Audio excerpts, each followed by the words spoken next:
I'm Ian Williams. I'm president of the Foreign Press Association, and it's timely. I'm very grateful to Eliot to come along. When we decided this, the crisis was looming, but it hadn't actually broken yet. And Eliot was one of the founders of Bellingcat, which has been tracking the info wars, and we've seen some of the results of this. I mean, what are the Keystone commissars up to? I mean, their propaganda, their false flags are so patently obvious and silly. I mean, it's straight out of Monty Python, some of it, you know, bodies in cars with neat squares taken out by autopsy from the skulls of the alleged explosion victims, finished video from 5 years ago. Perhaps you can fill us in. Why do they want to do this? Who is their audience? Is it domestic Russia, or is it just their own consciences, or just a finger to the useful idiots in the West? If you believe this, you'll believe anything. I think primarily it has been the Russian audience more than anything, because if you watch how these things are reported on TV in Russia, they're reported unquestionably. They don't highlight any of the issues with some of this stuff. So, you know, one example of that is we had this video that was being shared by the PR department of the Odessa based separatists, as they call themselves, and that was also shared by the Donetsk People's Republic and the Luhansk People's Republic. But because they've recently moved on to sharing stuff more on Telegram, what they don't seem to realize is Telegram retains metadata, unlike Twitter and Facebook and other social media websites. So the file itself actually had all the metadata that showed how it had been edited from Adobe. So it used XMP, which is a specific kind of metadata associated with that, which basically broke down not only the source file that had been used, but for the audio, but the target file that had been used for with the video in it, which is the video that we eventually saw, the exact moment it had been edited to add explosions to it, where those explosions had come from. And that also allowed us to do a waveform analysis of the explosions in each video that showed that they were the same explosions, and it was certainly true. And it was as if they'd given us the kind of fake along with the blueprint for how they made the fake, and then said kind of, you know, please believe us. But that was spread very widely on Russian television. It was absolutely everywhere.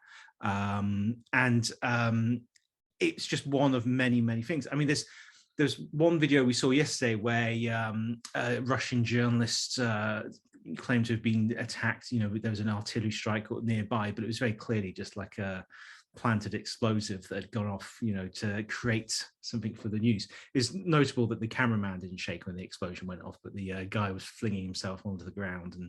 And other stuff we've seen, like the example you provided, was this supposed IED attack, where there was, you know, immediately lots of people invited to go and look at the scene. But one guy called Patrick Lancaster, who's basically this, basically a Western video blogger who's been hanging out with the separatists and, you know, decided he's a journalist now, filmed the inside of the car where and he focused on the corpses and was saying, you know, how awful it is that these poor people died. But as he was saying, they had one of them had a bullet exit wound there, and then a very distinct cut that had been done by a bone saw to remove the skull cap during an autopsy, and it also looks like his chest cavity had been autopsied as well.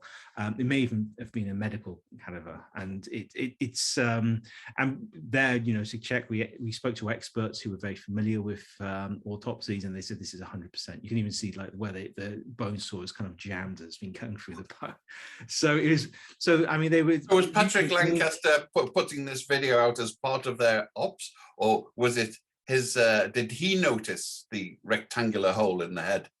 No, he thought it was a genuine scene, and he was quite insistent afterwards, even when people were pointing to like medical records that, you know, show that this is how you do an autopsy, that it was definitely, it must have been from shrapnel or the heat cracking the skull open. But we ran that past, you know, experts, and they said that's definitely sue me if you like, Patrick Lancaster, but if ever there was a useful idiot, 'tis thee. Well, yeah, this is the thing.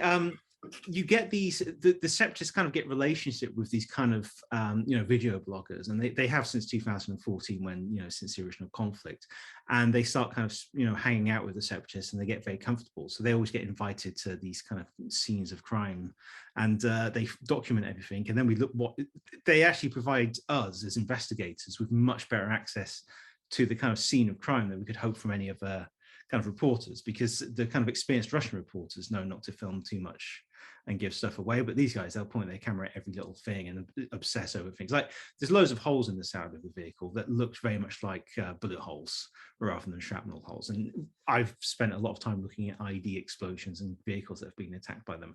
And it looks more to me more like they set up a car with a couple of corpses in it, set it on fire, and then fired an AK-47 into the side of it or something to simulate it, and then set off an explosive at the side of the road to pretend that's the ID that went off. But it's just one of a number of examples we found where there's been fabrications or some misleading thing. When we had the on February 16th, or February 18th rather, we had the announcements from the head of the Luhansk People Republic and Donetsk People Republic that they were evacuating the local people because of shelling that had been happening, and that they were blaming on the Ukrainians. And it turned out the metadata in those videos, again from Telegram, show they were both filmed on the 16th of February before the shelling supposedly occurred. So that was another creating a narrative so they could then evacuate people from Donetsk and put them in refugee camps inside Russia, and then have the Russian media come and film the terrible situation there. And this is really intended for the Russian media.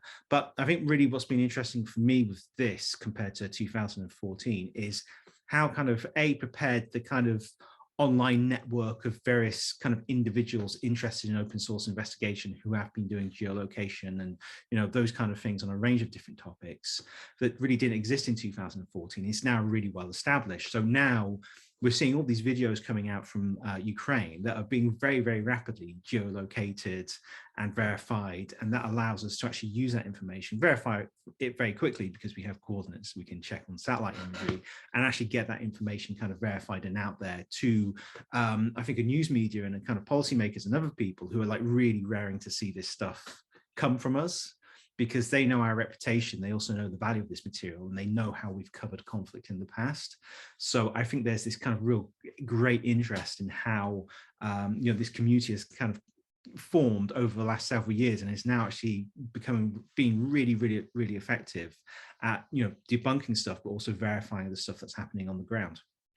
How do you explain the fact? I mean, the Soviet Union, the Russians, are obviously quite sophisticated in cyber warfare. How come they're such dumb klupses with this stuff? I mean, they've got brilliant actors, they've got brilliant film directors, and they come out with stuff that makes the Keystone commissars, I've started calling, they really are idiots in the stuff that they're putting out. I think maybe part of what it is you can't really get the staff is one of the issues. I mean, it might be, this is a GRU-led information operation, but they still need people on the ground in separatist-held areas to fake this stuff. And these guys, don't know what they're doing. They don't know what people like us will be looking for in these films. They don't realize that we've seen plenty of IED explosions. In fact, you just mentioned, I did notice there was an IED, one of the cars blown up, and it was next to a shop window that was still intact. Allegedly, as far as I mean, this is the thing. I mean, that's sort of elementary. You don't have to be a sophisticated intelligence ops to think, whoops, if a bomb had gone off, maybe that window would have had a dent or two in it. And a lot of it is about throwing as much at the wall as possible and seeing what sticks. And in the past, that's been very effective because it's taken a while for that stuff to be debunked and investigated, because there hasn't been that kind of community of people ready to kind of pick stuff apart. But that community exists now. So, we were looking at one video yesterday that supposedly showed a Ukrainian border excursion into Russia. And we discovered it was basically filmed in the heart of separatist territory on the border with Russia. And it was just completely ridiculous, but we did that within an hour. So the kind of cycle it takes for this stuff to get into the news media and to be discussed is being kind of broken up by the fact that now we can just get onto it so quickly that it's very hard for them to, I think, effectively just respond to that. And I think that's been really shifted for me, or I've at least seen the kind of way you have, say, a community of people in the West who would describe themselves as kind of anti-imperialists, but more kind of anti-US than anything. And they're very active. They have their own websites and stuff like that. But I think they found it a bit difficult to get a grip on kind of narratives, because they're kind of leaning more on the kind of broader kind of Ukraine is kind of run by Nazis and ignoring the fact that the president's Jewish, and believing that kind of spin from the Russians. But at the same time, Putin's best friend in Hungary, Viktor Orban, is a card-carrying Iron Cross member, hangover from Nazi era in Hungary. So what they're trying to do is, grab onto something that's like an allegation or claim. But the problem is they can't really do that, because by the time they find it, it's already been debunked. Before you didn't really have that. So I think those narratives were able to kind of settle with that community, and they would then cling on to those narratives, like with MH17, when the community was focused so much on it being an Su-25 from Ukraine shooting down MH17, and they spent 2 years doing everything they could to justify that position. But now it's like within an hour something's been debunked, and it takes them 6 hours to actually figure out that thing exists, because they aren't really engaged in the way the kind of open source community is. But for what you're also seeing is that because you have this kind of network of people, all over the internet who are kind of part of this open source community, and in different ways. Some are like Bellingcat are obviously very active in gathering and investigating. Some are just people who are just sharing videos with other people who see it, and then in a way those videos kind of bubble to the top of the kind of pile where they are analyzed and then kind of picked apart if they're fake or geolocated or whatever it may be. And because that's happening so rapidly, it's almost as if we don't have to dig too deeply to find any material, because this whole community of people find it and put it straight in front of us and they, hey, look at this, and then we can find it quite easily. Or it's just the kind of just observing the community, being on Twitter and just seeing all these videos kind of appearing, and half the time when they appear someone's already gone in and geolocated them just because they are sharing them because they've geolocated it. So, or if you go on Twitter and search for the word geolocation or geolocated, you see loads of videos now from Ukraine with coordinates on that people have found, and that's not to say we should take this stuff at face value, but once you have those coordinates it makes the geolocation a lot easier. And I think also, in a sense, a lot of the members of that community who do that understand how to make that more accessible, so they'll include the kind of satellite imagery and the photograph with all the colored boxes on it, like we'd like to use to show, prove the match. So that in a way makes our life a lot easier. And because I think we're almost like in a gatekeeper position that I think previously was kind of, held by more traditional media sources, but we're now, because we're gathering all this information from all over the internet, and then we kind of put the Bellingcat stamp of approval on, geolocation, that then gets spread very widely. And I've certainly seen a massive interest in the work that Bellingcat's been doing, through this, both debunking the disinformation, but also verifying the kind of content that's coming out from the conflict. Well, this is you mentioned the traditional media. One of the problems with the traditional media, and most of us, it's in the Western liberal tradition. We always assume that there are two sides to questions and you look at them. So, people have been bending over backwards to think, well, Putin must have something on his side, and maybe it's true, and we should weigh them all up. And, I was a very vociferous opponent of the Iraq War and the Vietnam War and many other wars as well. But on this one, they don't seem to have any sense of perspective on this. And they, in a sense, the Russian InfoWars people are using our own liberal instincts against ourselves, that we think they have a side and they should be allowed to put it. It's almost like a bad parody. Yeah, it's like a bad parody of previous kind of NATO and US-led conflicts. So they're trying to use this kind of idea of right to protect, but that seems to have been almost abandoned in the last few days, when now the talk is more about, Putin gave that insane speech where he was talking about the Russian Empire and how Ukraine wasn't a real country. And it was almost as if they had all these fig leaves prepared, and then he was just like, nah, chuck them out the window. This is what it's really about. And that's probably the most honest we've seen him talking about the conflict. I mean, now, of course, the kind of primary narratives appear to be, they're trying to protect the people in Luhansk and Donetsk from kind of these fabricated... Which is hence the efforts to prove that those people are under threat.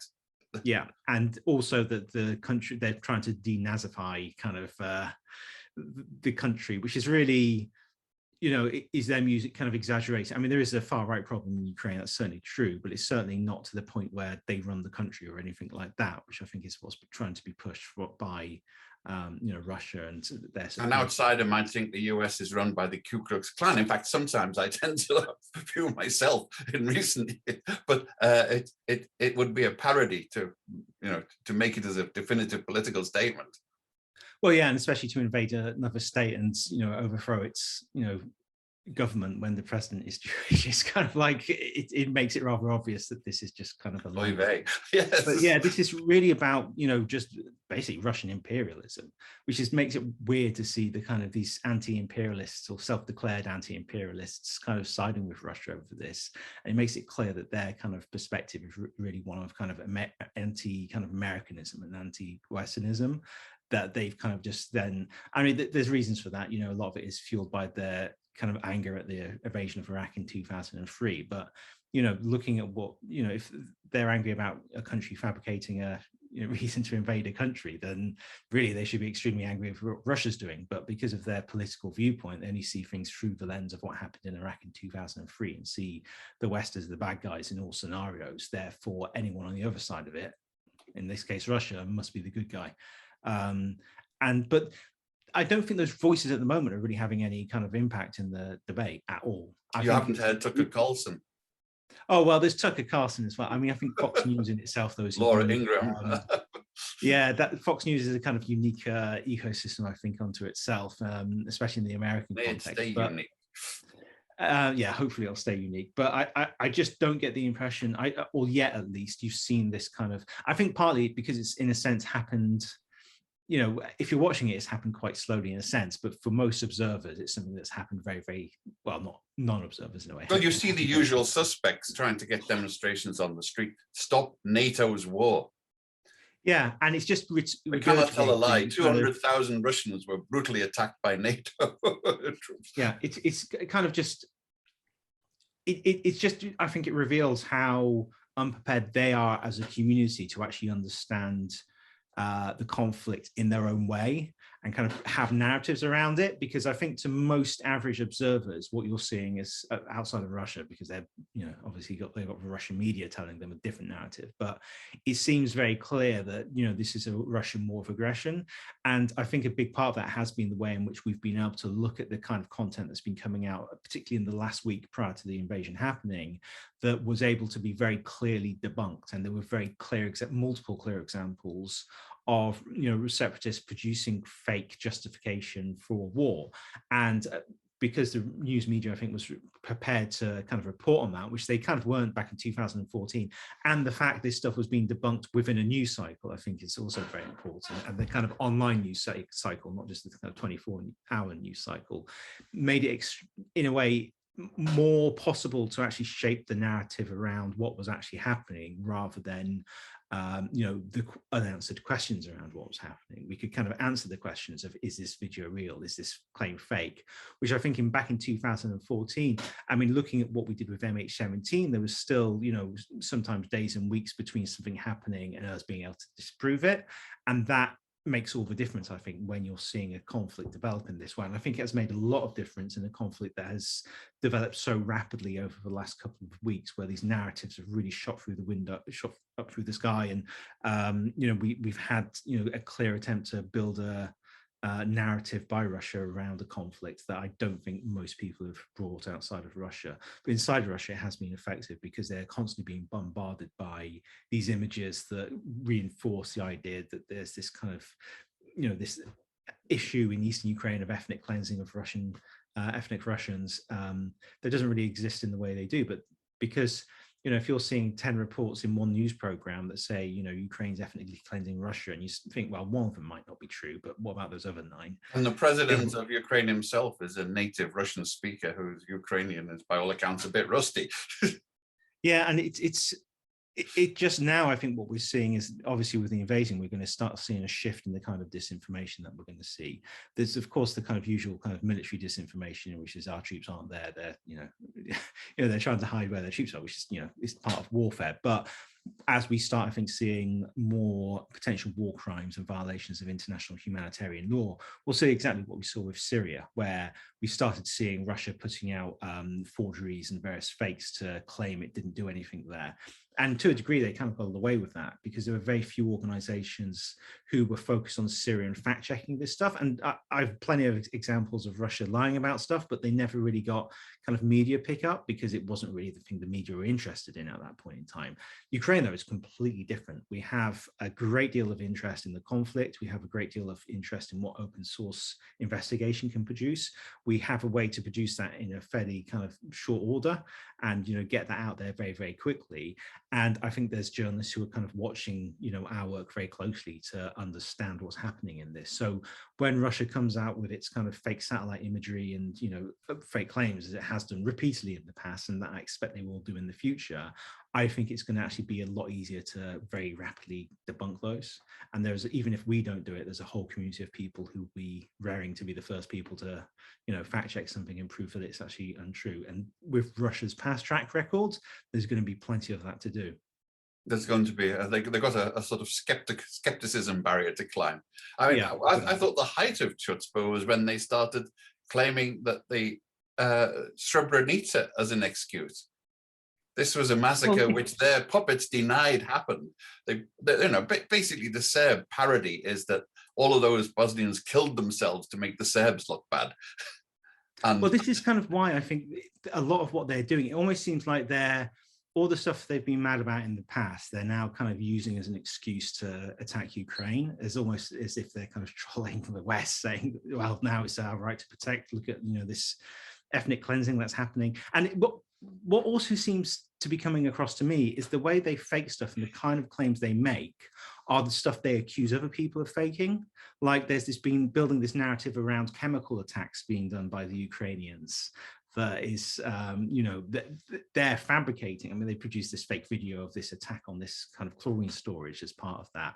But it's almost as if they've got the idea from what they think other people are doing in other conflicts, or at least what they claim other people are doing in other conflicts. And now they're using that as their kind of disinformation in their own conflict.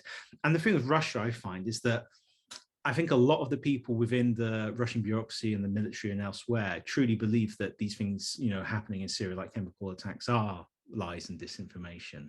And, you know, the white helmets are all terrorists and stuff like that. I mean, even today, they brought up the white helmets in regards to Ukraine, saying that the West is going to try and do what they did with white helmets in Syria with Ukraine and falsify all these attacks and these things. So it seems they're kind of drawing on their own history of conflict, but their own history of conflict is so kind of warped by their own disinformation and the way that disinformation has become kind of, in some minds, I think, mainstream thinking. They don't even realize it's disinformation. I mean, an example of that is a couple of years ago, a news crew went to Moscow University to film the kind of the students who'll be the next kind of Russian bureaucrats who'll be moving into working at the Ministry of Foreign Affairs and MOD. And they had a former FSB guy there doing a lecture, and he was talking about Bellingcat, and he was talking about saying that Bellingcat is part of the UK security services and is, you know, creating disinformation. Now you're telling that to students, they're going off to join the government, believing that's a fact, and then they're basing their behavior off basically faulty information. And if you imagine that happening kind of on a large scale with all kinds of disinformation that kind of, you know, these professors are repeating to their students, then you end up with students who believe a completely warped and false version of reality. But when that meets kind of fact checking and verification and the kind of work that we're doing, they seem to be coming rather unstuck. And I was kind of most surprised, that genuinely like shocked that Russia had not improved the quality of its disinformation. You know, I was expecting we'd be seeing like much more sophisticated campaigns that would be a lot smarter.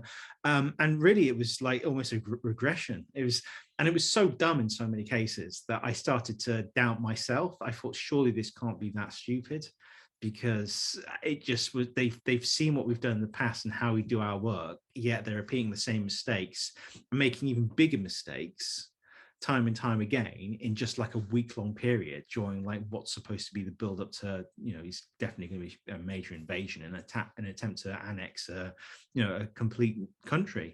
And instead we saw, you know, metadata that revealed all kinds of lies, and just, you know, they were going to the lengths of kind of bussing people out of Donetsk into refugee camps, but the videos they were using to do that had metadata on that proved that it was all a fabrication. And you would think they were a bit more sophisticated than that, but no, they're not. They've not appeared to have learned any lessons. Maybe we'll see a difference now. Russia is directly involved in, an invasion, but I really, really don't think we're going to see that. So you've, aren't you at risk? Do you go near people with umbrellas with pointy tips, for example? Are there any direct threats to you? I mean, these are ruthless, evil people. They've poisoned. They've gone into people's homes to poison them. They've injected people with poisons. They've tried to withhold medical treatment from people they've poisoned. There really does seem to be no bounds left for them. So aren't you worried? I mean, we are concerned. I mean, my colleague Christo Grozev, he does a lot on the investigations, and there'll be stuff coming out fairly soon that will kind of reveal the threats he's been under. It's not public yet, but it will be soon. From my side, I mean, I have the British counterterrorism police in contact with me. I have like a special number I phone if I'm ever in danger. There's like, if anyone calls about my house, there's kind of like notes on the system, which probably say things like that's worrying. Being protected by Boris Johnson is a worry. Yeah, I mean, deep shit. But it is a concern, and I mean, we know for a fact, based on our research, that Russia runs a assassination program that targets both domestic opponents and foreign opponents. That they've successfully assassinated people on multiple occasions. I think we're up to 20 assassinations that we've managed to document, and we're sure that's just the tip of the iceberg. It's just what we've been managed to figure out from the information we've got, and we've got like 2 people working on that, so God knows what else they're up to. They've been developing a nerve agent program that is specifically designed for assassinations. Part of that is designing a release mechanism that delays the release of the poison for several hours, which is why the Skripals and the Navalny poisoning didn't happen immediately. It was like a delay between exposure. We've evidenced that's the case. And it's clearly designed around assassinations. And that's just the poisoning. And we've got this assassination squad that's been going around Europe assassinating Chechen dissidents. The Berlin Tiergarten case being the big example of that, where that was a conviction last year that was partly based off the work of Bellingcat. But this is not just one killing, it's multiple killings over a period of more than a decade by the same team. And time again, when we find one murder or assassination, there's going to be a bunch more behind that we start unpicking. And yeah, even in the coming weeks, we've got more of those that we'll be publishing about. But it's really just the scale of this program is quite shocking. And I think, the time is going to be interesting because of also what's happening with Ukraine and the extra attention on Russia. But I think what we'll be revealing in the coming weeks will be very significant, both abroad and also inside Russia. But I can't give any more details of that at the moment. But hopefully towards the end of March, you'll see some very interesting stories coming from us. If there's any of the participants who want to put in a question, if you could put it in the chat or the Q&A while we continue discussing the larger issues here. So are we going to see sort of videos soon of happy pig farmers in the newly Russified Ukraine celebrating the great leader coming to look after them? I mean, I almost envisage North Korean style as Putin comes in and gets adoration from the adoring Ukrainian masses. I think it depends how it's going to go. It seems to me they're trying to capture Kiev as quickly as possible. You may have seen today reporting that the airport near Kiev was attacked by Russian forces by helicopters and special forces. That seems to be an attempt to create a staging area for a further attack on Kiev. And I think they're really trying to get Kiev taken by Monday. I think they're really pushing to, decapitate the Kiev. And what about Odessa? I mean, there's several speculations from strategists about the attempts to control the mouth of the Dnieper on the Black Sea. I think they're attacking from multiple directions, but I think they're trying to kind of, decapitate the head of the snake and then kind of capture the rest of the country afterwards once everything falls apart there. So it's really going to come down to how quickly they can secure a victory. And if it's very rapid, Putin is going to use this as a massive, he's going to consider himself a hero and make sure the media is showing him as a hero inside Russia. If it takes longer than that, then it might be more of a problem for him. But if it's a very short victory, I'm sure by Tuesday next week we'll have Putin visiting the country and waving at adoring crowds who've been bussed in from Russia and that kind of thing. So, and also, if you just win if this is a very rapid victory, it is going to really worry a lot of these nations that have frozen conflicts, Moldova and Georgia, where there's a Russian-backed frozen conflict. And I think it's going to. I think a lot of this is going to depend on the reaction of the West. I think unless the kind of reaction, which needs, I think, to be extremely stringent sanctions against Putin's inner circle, that affects his inner circle directly, that affects Putin directly, but also broader economic sanctions. I think it's just going to basically be seen as a green light by Putin to start doing the same with other countries. That well, so far the cyber war seems to be asymmetrical. The Russians have been quite clearly engaged in cyber probes and cyber attacks against Western targets. There doesn't seem to be much in return. I mean, you know, the Israelis and the Americans did go against Iran with cyber warfare, and you know, which is one of the reasons why they can't be so pious about how shocking all of this is. But what potential weapons could the West, which after all invented most of this technology, use against Russia? Is it just that Russia's not as dependent on the technology as the West, or, you know, I think can their banking system be screwed up? Can everything else, you know, this time we're serious sort of thing?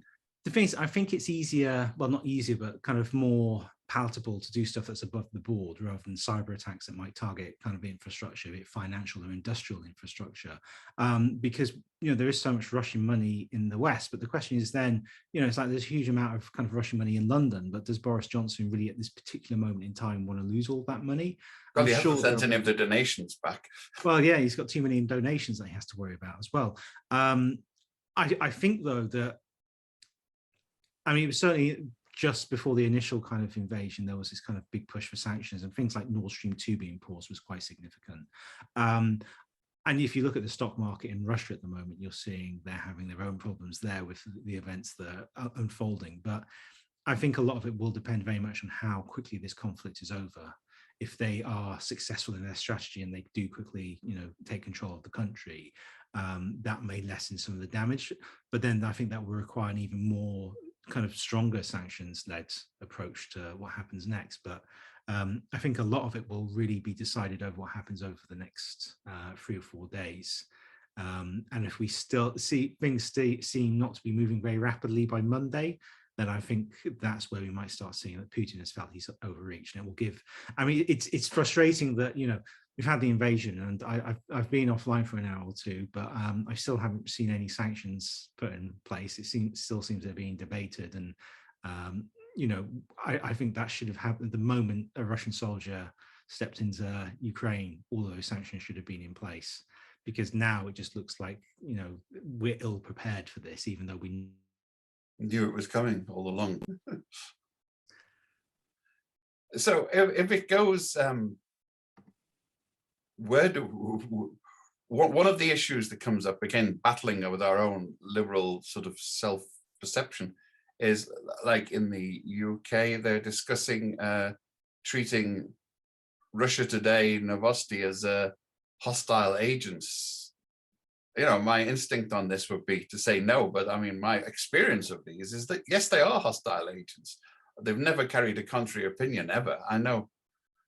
In contrast, of all places, the Iranians who are banned, I've been on Press TV and I've told Press TV that they shouldn't have a civil nuclear program, let alone, I've suggested that they are supporting a murderous dictator in Syria, and they call me back. Russia Today, once I said something like this and that was gone, never. Yeah, they won't have you back. The phone was dead. It has been quite interesting, because I've noticed a couple of Russia Today journalists struggling a little bit, kind of after hearing Putin basically saying, I love Russian imperialism, then kind of coming back. Because a lot of those kind of people who work there come from a very strongly, or what they think is a strong kind of anti-imperialist background. So they're having a bit of trouble, I think, you know, doing the math on that one. Well, George Galloway could consider that Saddam Hussein was indefatigable, brilliant leader, so he should have no problems with Putin. Yeah, I think it's more kind of on the production side, because I think the thing with Russia Today, I've spoken to quite a lot of Russia Today and former Russia Today people who aren't 100% happy that they're stuck there for the rest of their career because no one else wants to hire them, and they certainly, are very uncomfortable at the best of times with some of the stuff they do. But I think in these circumstances, I think it's similar to with MH17, where we did have Russia Today reporters kind of resigning on there, that this may be pushing them a bit harder than they would out of their comfort zones. I mean, they're happy to kind of, talk about US imperialism and, how terrible the West is and how Assad really isn't that bad a guy and all the chemical weapons attacks are fake. But when you've got Putin going, I miss the Russian Empire, for 45 minutes, it's a little bit more difficult to ignore that because, his own words kind of betray. But if sanctions mean they don't get paid, will they reconsider well, this is the other thing as well. They foolish attachment?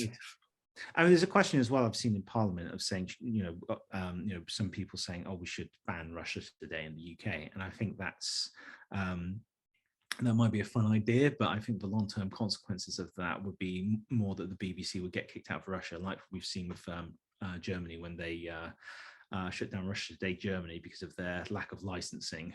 If we just boot Russia Today out of the UK because of what Putin's done in Ukraine, then there's no more BBC in Russia.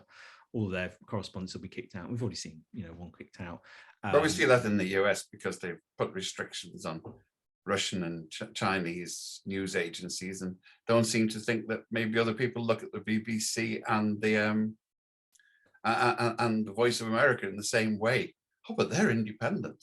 Well, we've had our own problems because of that, actually. Because of the Foreign Registration Act, Agent Registration Act in the US, Russia started using their own foreign agent status against various organizations who are funded from abroad in Russia.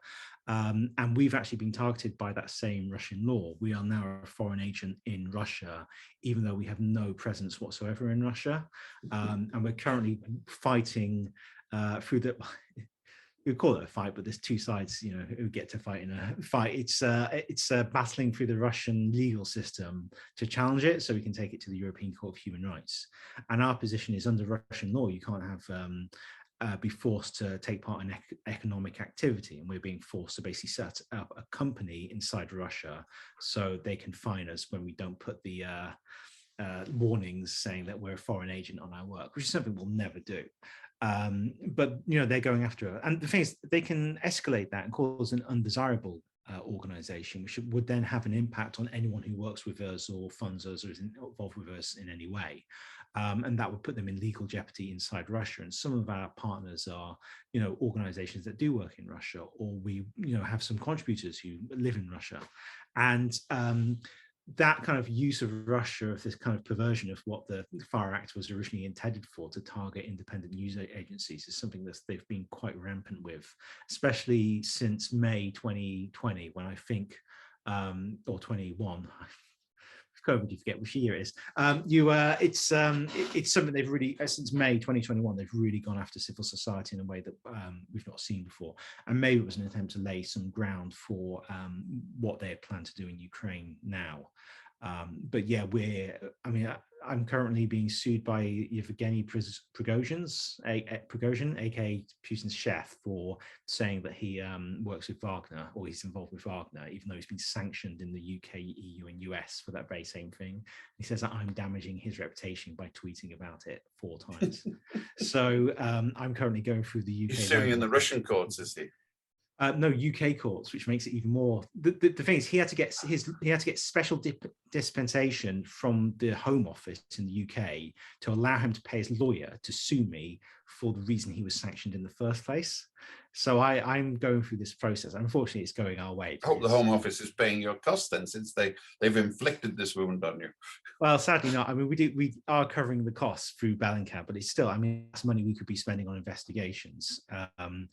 But yeah, and it's, from the legal side of things, time and time again. Actually, I forgot he's actually suing us separately in Russia now because we implied in an article that he's connected to Wagner. And we're kind of getting at the point is, do we even want to bother challenging this stuff in a Russian court? Because we know we'll lose, and then we have to spend money to lose in an unfair court. Well, there go your ruble accounts. Well, yeah, all my rubles are going to be gone, all my many rubles. But it's frustrating, but it is kind of, there are people who are going through much, much worse. So I don't want to complain too much about it, but it is just a reflection of how Russia is going after journalists, not only at home now, but also abroad. Just looking forward, we haven't got that much time left, but looking to the future and considering worst case scenarios, if there are Russian occupation, then what's the prospects for the flow of information for the internet and telephone lines, satellites, etc., to keep information flowing out of there on what's happening inside? Well, it's very difficult to restrict the sharing of information from a conflict zone that's already so well connected to the internet. I mean, there's been attempts to shut down the internet in other conflicts to varying degrees of success, but even in Syria, where there was, internet cut off, it was still, information was coming from that conflict, a lot of information. I think really what we're going to be seeing is, if this conflict goes on for a long time, documenting war crimes and stuff like that will become a priority, and open source information will be very useful for that. But we will have journalists on the ground who are capturing information. NGOs will be out there as well. So that combination of information, I think, will make it easier to investigate war crimes committed by forces fighting in the conflict. If they do basically occupy the whole country, even then, it's going to be very difficult for any country or any modern country to survive without an internet. And people will still be able to cross the border into other countries and carry stuff with them.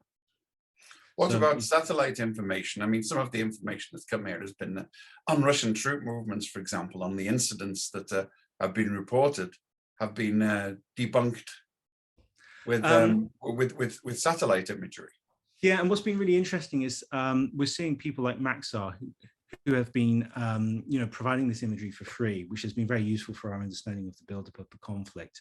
I'm hoping in the long term that they'll have a deal with Google Earth to actually put that stuff on there, because we found that kind of imagery very, very useful when we were looking into the conflict back then. And so we're hopeful that they will continue. Yeah, I think so. Any other thoughts on?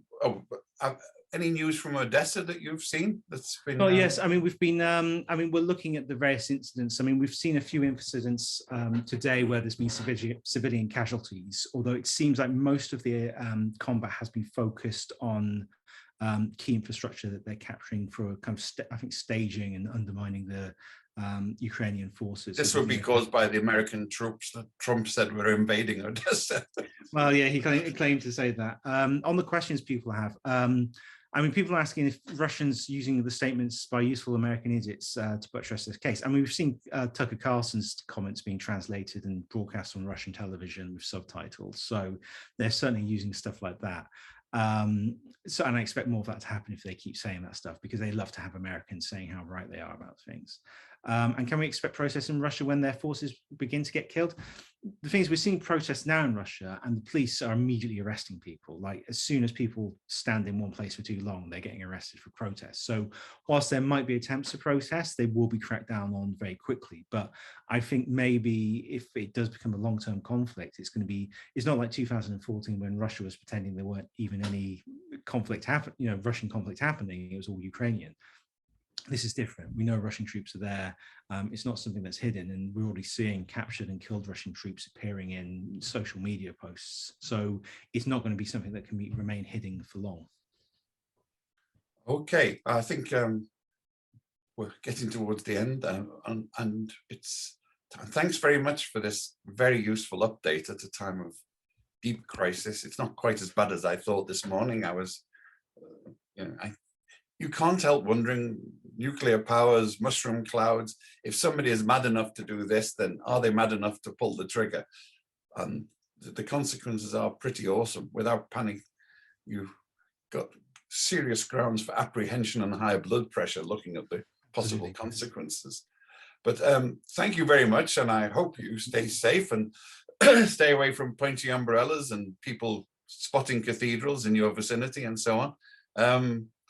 because they really hate you. The useful idiots hate you so much. It reaffirms my admiration for your work every time they're launching with another attack. But thank you very much to Eliot Higgins. Thank you very much for attending, everybody. And we hope to see you soon. Incidentally, on the March the 2nd, we have almost the roots of this. My friend Tinitin Chaparidzada has just written a book about the legacy of Stalin in Russia, which many years in the making, just been published, and extremely timely, I think. And she will be in 2 weeks' time, I think it is, March the 2nd. So please come in for that. We'll be getting the details out soon. And well, you know, Stalin might have been nasty, but he was no idiot. I think he'd have done better than this, a little bit. But I don't want to sing his praises. But this is a pathetic performance by Russian Infowars department. Don't hire Russian spies to run your TV and information wars. Thanks very much, Eliot. I will see you soon, I hope. Thank you. Good luck. Bye.